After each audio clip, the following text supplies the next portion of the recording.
आज के वीडियो में हम लोग देखेंगे ट्रांसक्रिप्शन के ऊपर।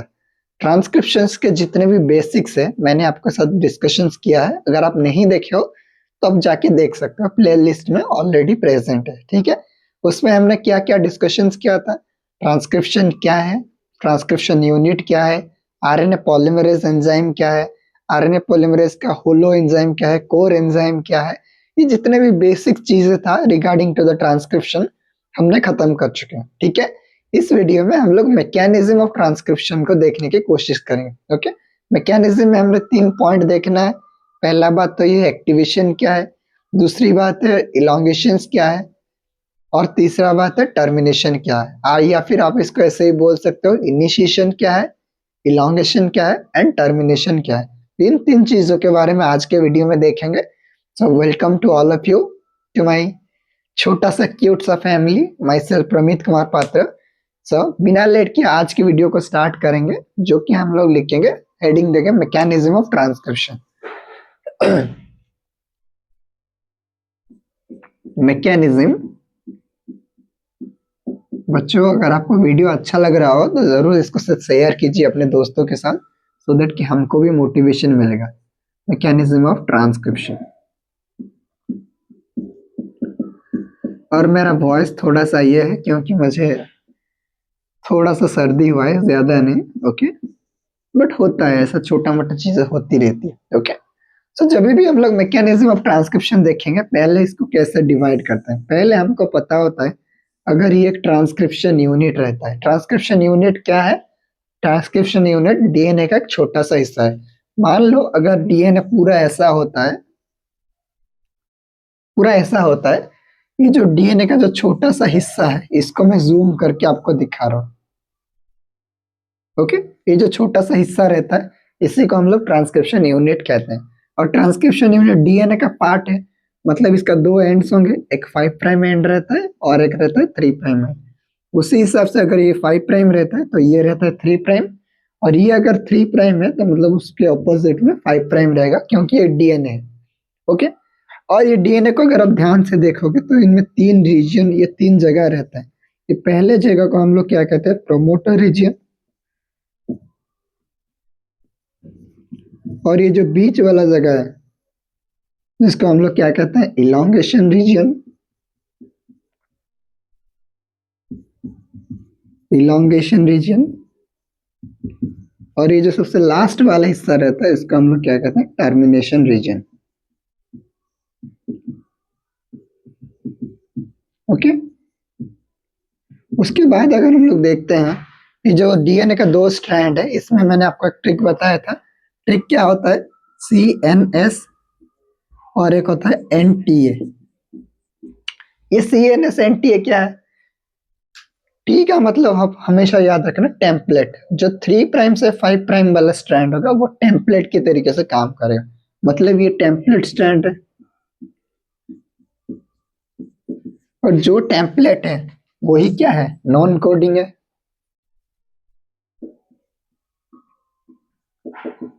ओके, और जो नॉन कोडिंग है वही ए है। ए मतलब एंटी सेंस। Anti sense. ये जो तीनों नेमिंग है ये सिर्फ इसी स्ट्रैंड के लिए, नीचे वाला स्ट्रैंड के लिए। उसी का जस्ट ऑपोजिट क्या होगा? ऊपर वाला स्ट्रैंड। अगर ये टेम्पलेट है तो ये वाला स्ट्रैंड क्या होगा?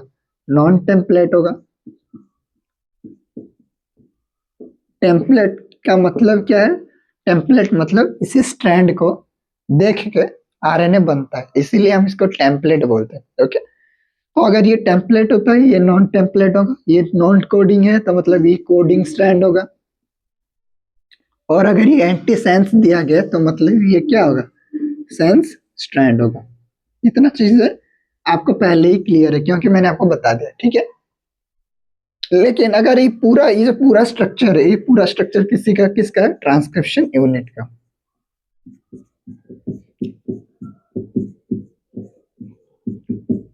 ठीक है, ये किसका स्ट्रक्चर है? ट्रांसक्रिप्शन यूनिट का। ये पूरा था यहां से यहां तक। ओके, अब इधर अगर ध्यान से अगर आप देखोगे तो ट्रांसक्रिप्शन कैसे चलता है? पहले क्या होगा? जो एक एंजाइम होगा, और उसी एंजाइम का नाम आप सबको पता है, अगर नहीं पता है तो आप ध्यान से लिख सकते हो। जब भी हम लोग ट्रांसक्रिप्शन करते हैं तो ट्रांसक्रिप्शन में सबसे इंपॉर्टेंट जो एंजाइम रहता है जिसको हम लोग बोलते हैं आरएनए पॉलीमरेज। और इसी आरएनए पॉलीमरेज का दो फॉर्म होता है, एक होता है कोर एंजाइम और एक होता है होलो एंजाइम। ओके, तो ये जो एंजाइम क्या है, इसका नाम क्या है, आरएनए पॉलीमरेज।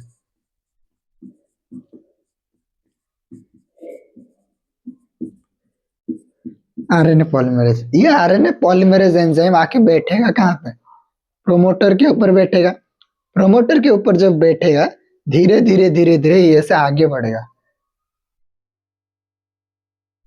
ऐसे आगे बढ़ेगा। आगे जब बढ़ेगा, आगे बढ़ने का मतलब क्या है, इसी को देख के आरएनए सिंथेसाइज करेगा। ओके, और जब आरएनए सिंथेसाइज करेगा धीरे धीरे धीरे धीरे, जब इधर जाएगा, इधर आने के बाद ये जो आरएनए पॉलीमरेज एंजाइम रहता है ये यहाँ से नीचे गिर जाएगा। मतलब उधर ट्रांसक्रिप्शन आपका खत्म हो गया, क्योंकि ये टर्मिनेशन रीजन जब पहुंच जाएगा, टर्मिनेशन रीजन में आरएनए पॉलीमरेज, तो धीरे धीरे ये आरएनए पॉलीमरेज एंजाइम निकल जाएगा और नेक्स्ट टाइम फिर से ट्रांसक्रिप्शन करेगा। ओके, सो ये था बेसिक मैकेनिज्म। पहले आरएनए पॉलीमरेज का होलो एंजाइम आके बैठेगा कहाँ पे, प्रोमोटर के ऊपर। प्रोमोटर के ऊपर बैठने के बाद इसको पहले ओपन करेगा, ओपन करने के बाद ये ओपन प्रोमोटर कॉम्प्लेक्स होगा। उसके बाद ये धीरे धीरे इलोंगेशन जोन में जाएगा और इलोंगेशन जोन में आगे बढ़ेगा, और जब आगे बढ़ेगा आरएनए को सिंथेसाइज करेगा। आरएनए को हमेशा आप याद रखना, हमेशा आरएनए पॉलीमरेज का डायरेक्शन कहाँ से कहाँ होता है, 5 प्राइम से 3 प्राइम की तरफ डायरेक्शन होता है। किसका डायरेक्शन होता है, मेरा नहीं, आरएनए पॉलीमरेज का। आरएनए पॉलीमरेज का डायरेक्शन, अगर आरएनए पॉलीमरेज का डायरेक्शन 5 से 3 प्राइम होता है, मतलब जो आरएनए सिंथेसाइज होगा वो भी 5 प्राइम से 3 प्राइम की ओर सिंथेसाइज होगा। तो धीरे धीरे ऐसे आरएनए बनता जाएगा। आरएनए कैसे बनेगा मैं अभी आपको बताऊंगा, ठीक है। धीरे धीरे धीरे धीरे जब बनता जाएगा और फाइनली जब टर्मिनेशन रीजन आ जाएगा, मतलब एंड पॉइंट आ जाएगा, वहां से आरएनए पॉलीमरेज निकल जाएगा। उसी के साथ साथ जो बनने वाला आरएनए होगा वो भी निकल जाएगा, मतलब ट्रांसक्रिप्शन खत्म हो जाएगा। ओके, यही था बेसिक प्रोसेस। अब इसी प्रोसेस को हम लोग डिटेल में थोड़ा थोड़ा देखेंगे, इनिशिएशन कैसे होता है, इलोंगेशन कैसे होता है और टर्मिनेशन कैसे होता है। ओके, तो पहले आप इसको पॉज करके लिख लीजिएगा, उसके बाद हम लोग देखेंगे इनिशिएशन प्रोसेस कैसे होता है, ठीक है।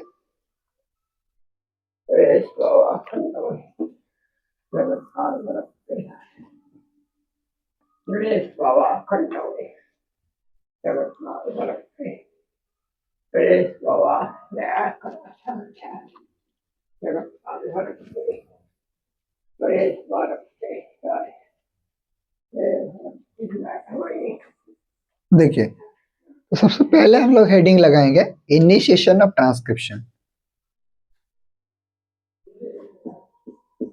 Initiation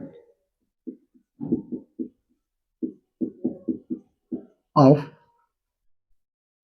transcription.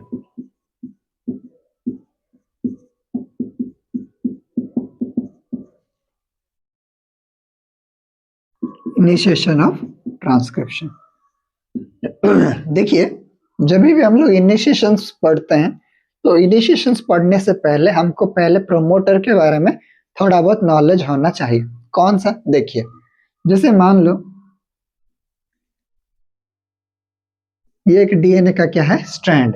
ओके, और ये जो पूरा स्ट्रक्चर में किसका दिखा रहा हूँ, ये बस प्रोमोटर का दिखा रहा हूँ, क्योंकि अगर आप इधर से ध्यान से देखोगे,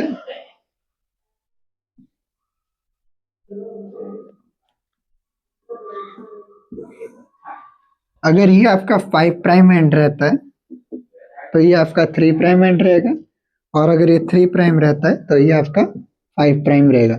ये जो +1 इस साइड को हम लोग क्या कहते हैं, +1 साइड। +1 साइड से आप जिस तरह भी राइट की ओर जाओगे उसको हम लोग डाउन स्ट्रीम कहेंगे, और +1 से आप जितना लेफ्ट की ओर आओगे उसको हम लोग कहेंगे अपस्ट्रीम कहेंगे। तो सबसे पहले आपको ये याद रखना होगा, जो प्रोकैरियोट्स में जो प्रमोटर रहता है वो कभी भी डाउन स्ट्रीम में प्रेजेंट नहीं रहता है, वो हमेशा अपस्ट्रीम में प्रेजेंट रहता है इन केस ऑफ प्रोकैरियोट्स। लेकिन अगर आप यूकैरियोट्स की बात करोगे तो उधर आपको अपस्ट्रीम और डाउनस्ट्रीम बोथ में देखने के लिए मिल सकता है। ठीक है, तो हम जितना इधर लेफ्ट की ओर आएंगे उसको हम लोग माइनस से रिप्रेजेंट करेंगे। ठीक है, मतलब इधर अगर +1 होता है तो लगभग इधर आपको क्या देखने के लिए मिलेगा, -10 रीजन देखने के लिए मिलेगा, क्योंकि हम जितना लेफ्ट को आ रहा है उतना हम लोग माइनस को आ रहे हैं, हाँ कि नहीं।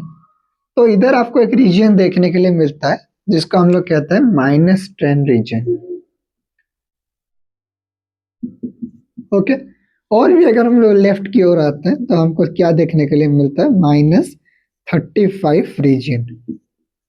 ओके, ये जो -10 में एक कॉन्सेंसस सीक्वेंस रहता है, कॉन्सेंसस सीक्वेंस, कौन सा कॉन्सेंसस सीक्वेंस रहता है, सीक्वेंस। और इसी कॉन्सेंसस सीक्वेंस को हम लोग क्या कहते हैं, टाटा बॉक्स कहते हैं, टाटा बॉक्स। मतलब अगर आप ध्यान से देखोगे ये जो -10 रीजन में एक सीक्वेंस रहता है, कौन सा sequence, T T A T A T A A T, ये जो 6 न्यूक्लियोटाइड का सीक्वेंस रहता है, इसी सीक्वेंस को हम लोग क्या कहते हैं, टाटा बॉक्स कहते हैं। या फिर आप इसको इसको हम लोग टाटा बॉक्स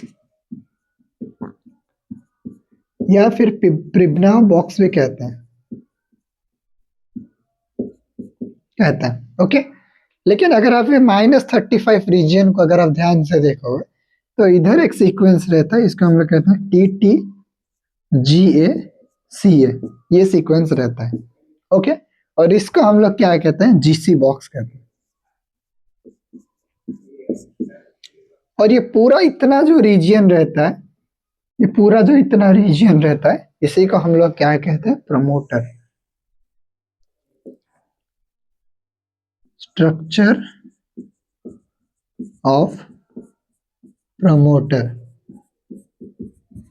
तो सबसे पहला बात तो आपको ये इनिशिएशंस पढ़ने से पहले थोड़ा सा नॉलेज प्रमोटर के बारे में होना चाहिए। पहली बात तो जो प्रमोटर होता है वो डाउनस्ट्रीम में नहीं होता है, वो हमेशा अपस्ट्रीम में होता है, पहली बात।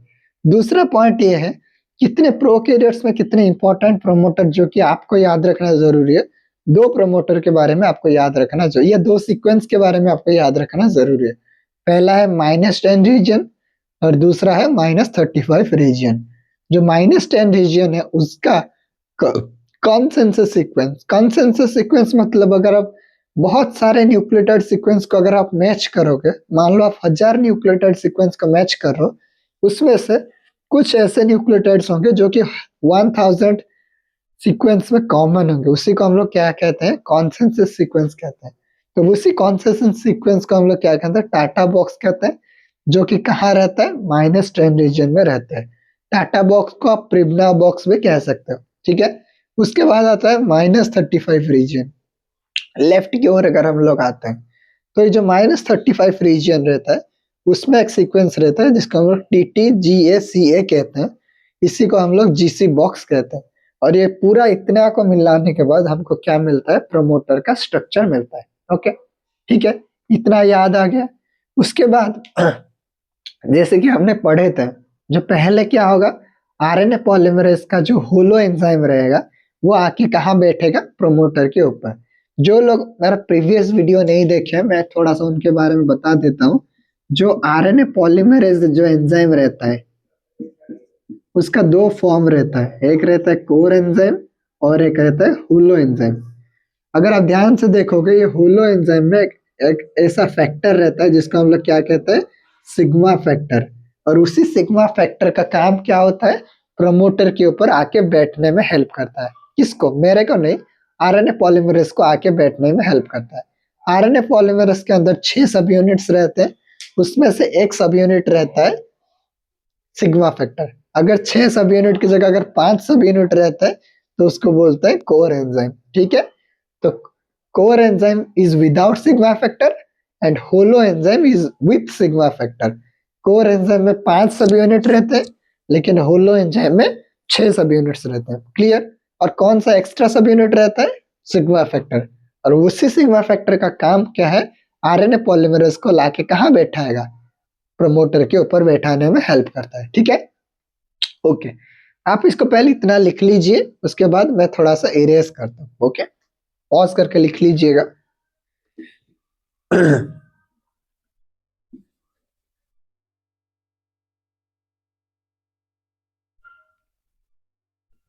तो इतना देखने के बाद अभी हम लोग देखेंगे, देखो जो आरएनए पॉलीमरेज होता है वो कैसे आके बैठता है। आरएनए पॉलीमरेज का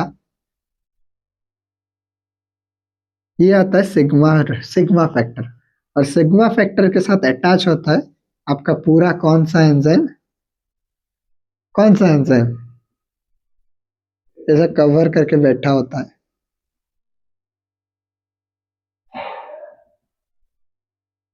इसी को हम लोग क्या कहते हैं?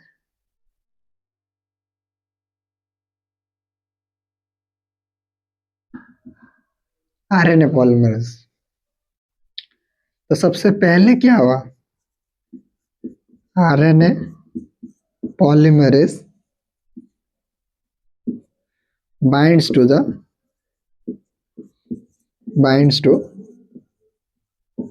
प्रमोटर के ऊपर आरएनए पॉलीमरेज आके क्या हो गया? बैठ गया। और आप हमेशा ये ध्यान रखना है, जो सिग्मा फैक्टर है वो कहाँ बाइंड करता है? -35 में। और बाकी जो कोर एंजाइम रहते हैं वो किसके ऊपर बाइंड करता है? -10 रीजन के ऊपर बाइंड करता है। ठीक है, बाइंड हो गया। उसके बाद क्या होता है देखिए,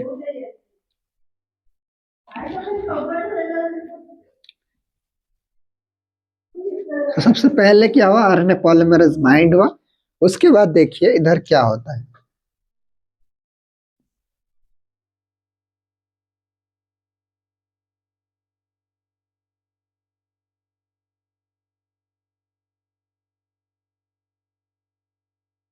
अगर इधर आप ध्यान से देखोगे तो ये जो +1 साइड था, ये था क्या?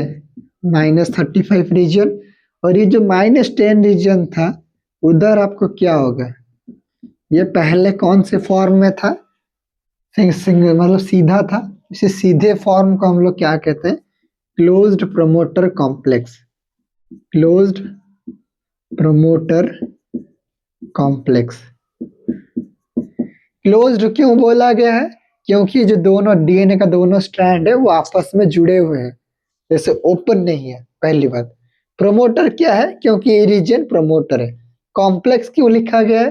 क्योंकि इसके ऊपर बहुत सारे सब यूनिट्स का, मतलब आरएनए पॉलीमरेज का सब यूनिट्स आके बैठा है, इसीलिए हम इसको एक कॉम्प्लेक्स स्ट्रक्चर बोल रहे हैं।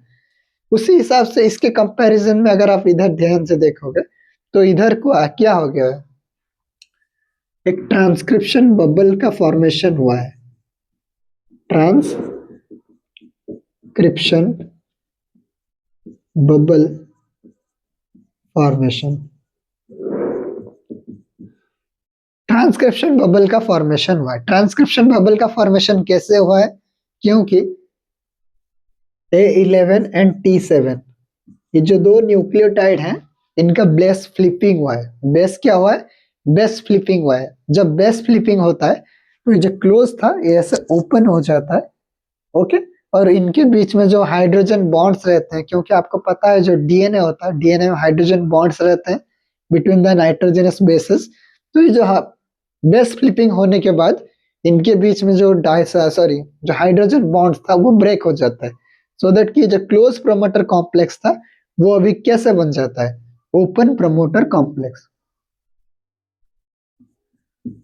Open promoter complex.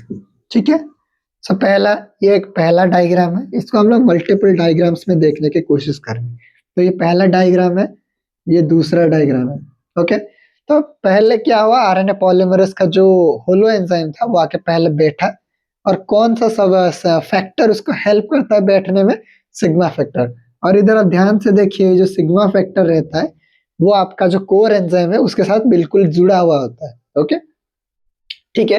अभी क्या हुआ, ओपन प्रोमोटर कॉम्प्लेक्स बन गया। ओके, ओपन प्रोमोटर कॉम्प्लेक्स जब बन गया तो इधर आपका क्या होता है, सिग्मा फैक्टर होता है, और सिग्मा फैक्टर के साथ आपका क्या होता है, इससे ही आपका पूरा होलो एंजाइम जो है इधर कवर करके रहता है। ओके, ठीक है। उसके बाद हम लोग देखेंगे कैसे क्या होता है। ठीक है, पहले मैं इसको मिटा लेता हूँ, उसके बाद देखेंगे। आप पॉज करके वीडियो को लिख लीजिएगा। तो अभी हम लोग क्या देखेंगे, जब ओपन प्रमोटर कॉम्प्लेक्स बन जाता है उसके बाद क्या होता है, एबॉर्टिव इनिशिएशन होता है। क्या होता है, abortive initiation. Abortive initiation, abortive इनिशिएशंस क्या है, देखो जब ऐसे ओपन प्रमोटर कॉम्प्लेक्स बन जाता है तो क्या होता है, इधर जैसे कि मैंने आपको बताया था, ये अगर डीएनए का स्ट्रैंड 5 प्राइम से 3 प्राइम रहता है तो वो ये क्या होगा, 3 प्राइम से 5 प्राइम होगा। ओके, और आरएनए हमेशा किसको देख के बनता है, आरएनए हमेशा किसको देख के बनता है, कौन सा टेम्पलेट के तरीके से काम करता है, जो कि 3 प्राइम से 5 प्राइम वाला जो स्ट्रैंड होता है वो टेम्पलेट के तरीके से काम करता है। तो ओके, तो ये टेम्पलेट के तरीके से काम भी करेगा। काम करने के बाद क्या होगा, देखिए मैं इसको थोड़ा अलग इंक से लिख लेता हूँ।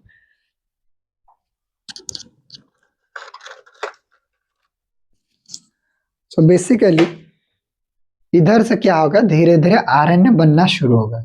क्या होगा, आरएनए बनना शुरू होगा। पहले ऐसे एक न्यूक्लियोटाइड लगेगा, उसके बाद और एक न्यूक्लियोटाइड लगेगा, 3, 4, 5, 6, 7, 8, 9। तो ये एक छोटा सा आरएनए का सिंथेसाइज होगा। इधर आपका 5 प्राइम एंड होगा और इधर आपका क्या होगा, 3 प्राइम एंड होगा। मतलब ऐसे ऐसे धीरे धीरे क्या होगा, आरएनए का सिंथेसाइज होगा। ओके, और ये आरएनए को सिंथेसाइज करेगा कौन, जो इसके ऊपर बैठा है, जो इसके ऊपर बैठा है जिसको हम लोग क्या कहते हैं, ये जो एंजाइम जिसको हम लोग क्या कहते हैं, आरएनए पॉलीमरेज। ये आरएनए को सिंथेसाइज करेगा। कुछ टाइम के बाद ये जो बनने वाला आरएनए कुछ ऐसा दिखेगा आपको। ये जो छोटा छोटा जो राउंड राउंड दिखता था वो एक न्यूक्लियोटाइड है, क्योंकि आपको पता है जो आरएनए और डीएनए होता है वो एक न्यूक्लिक एसिड है। और न्यूक्लिक एसिड कहाँ से बनता है, न्यूक्लियोटाइड से मिलके बनता है। जैसे कार्बोहाइड्रेट शुगर मोनोसैकेराइड से लेके बनता है, जैसे प्रोटीन एमिनो एसिड से बनता है। ओके, जैसे लिपिड फैटी एसिड से बनता है, उसी हिसाब से जो न्यूक्लिक एसिड है वो न्यूक्लियोटाइड से बनता है। उसी एक एक न्यूक्लियोटाइड को मैं दिखा रहा था। लेकिन जब वो पूरा जुड़ जाता है तो पूरा एक ऐसा कंप्लीट सीक्वेंस आपको देखने के लिए मिलता है। ये क्या है, 5 प्राइम एंड है और ये क्या है, 3 प्राइम एंड है। ये जो स्ट्रक्चर आपको ब्लू कलर में दिख रहा है इसको हम लोग क्या कहते हैं, RNA, comprises of comprises of 9 nucleotides। तो ऐसा क्या होता है ना, बहुत बार repeatedly repeatedly multiple time transcription start होता है, ट्रांसक्रिप्शन खत्म होता है। कब तक खत्म होता है, जब तक 9 न्यूक्लियोटाइड्स बन रहे हैं। मतलब 9 न्यूक्लियोटाइड बनने के बाद ये फिर से गिर जाता है, फिर से चालू होता है। मतलब आरएनए पॉलीमरेज गिर जाता है, फिर से आरएनए पॉलीमरेज 9 न्यूक्लियोटाइड्स को बनाता है। जब 10 न्यूक्लियोटाइड्स का एक आरएनए बन जाता है उसके बाद क्या हो जाता है, जो आरएनए पॉलीमरेज का जो सिग्मा फैक्टर रहता है वो रिलीज हो जाता है। ओके, अब देखिए जब इधर क्या होगा,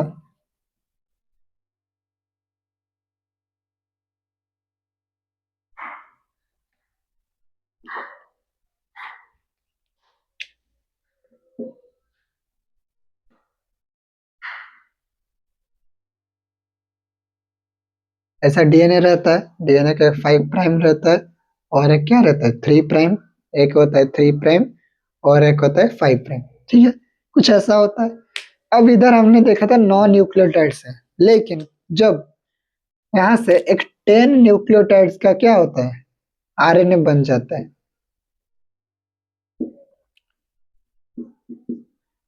आरएनए comprises of 10 न्यूक्लियोटाइड्स।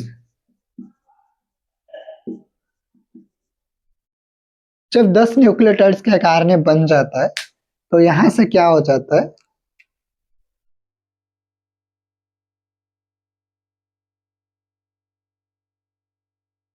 ये जो फैक्टर था जिसको हम लोग क्या कहते हैं, सिग्मा फैक्टर, ये सिग्मा फैक्टर क्या हो गया, रिलीज हो गया। इधर लेकिन क्या प्रेजेंट था, इधर अगर आप ध्यान से देखोगे ये जो -35 रीजन था, इधर एक फैक्टर जुड़ा हुआ होता था जिसको हम लोग सिग्मा फैक्टर कहते थे। लेकिन अगर आप इधर ध्यान से देखोगे तो ये जो सिग्मा फैक्टर है वो रिलीज हो गया। ओके, ये कौन सा रीजन था, ये था -35 रीजन, और ये तो था -10 रीजन, और इधर से आपका क्या हुआ करता था, +1 साइड।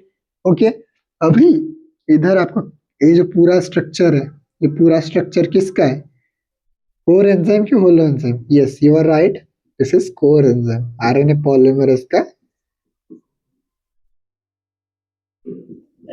पॉलीमरेज का जो कोर एंजाइम रहता है। ठीक है, कोर एंजाइम धीरे धीरे आगे बढ़ेगा और अब इनिशिएशंस करेगा, सॉरी इलॉन्गेशंस करेगा। इतना तक जो वीडियो था, इस वीडियो में तुमने क्या देखा कि आपने क्या देखा, इस वीडियो में हमने ये देखा कि ट्रांसक्रिप्शंस कैसे होता है। सबसे पहले हमने ये देखा कि ट्रांसक्रिप्शंस के लिए हमको पहले प्रमोटर का आइडिया रहना चाहिए। प्रमोटर आपका अपस्ट्रीम में रहता है। दो सीक्वेंस आपको याद रखना होगा, -10 रीजन, -35 रीजन। उसके बाद आप देखना कि जो आरएनए पॉलीमरेज का जो सिग्मा फैक्टर रहता है वो आके बाइंड करता है -35 रीजन में। बाइंड करने के बाद जो -10 रीजन रहता है वो क्या होता है, ओपन होता है। ओपन होने के बाद क्या होता है, ओपन कैसे होता है, बेस फ्लिपिंग होता है। बेस फ्लिपिंग क्या है, दोनों जो बेस रहते हैं या नाइट्रोजनस बेस रहते हैं वो ऑपोजिट डायरेक्शन में मूव करते हैं, जिसको हम लोग बेस फ्लिपिंग कहते हैं। और कौन से दो नाइट्रोजनस बेसेस, A11 और T7, दोनों बेस जब बेस फ्लिपिंग करते हैं तब क्या होता है, जो क्लोज प्रमोटर कॉम्प्लेक्स रहता है वो अब ओपन प्रमोटर कॉम्प्लेक्स में बनता है। ओपन प्रमोटर कॉम्प्लेक्स होने के बाद क्या होता है, एबॉर्टिव इनिशिएशन होता है। एबॉर्टिव इनिशिएशन के मतलब मल्टीपल टाइम क्या होता है, 8 से 9 न्यूक्लियोटाइड्स का सिंथेसाइज होता है मल्टीपल टाइम्स का। ओके, कब तक होता है, जब तक 10 न्यूक्लियोटाइड सिंथेसाइज ना हो जाए।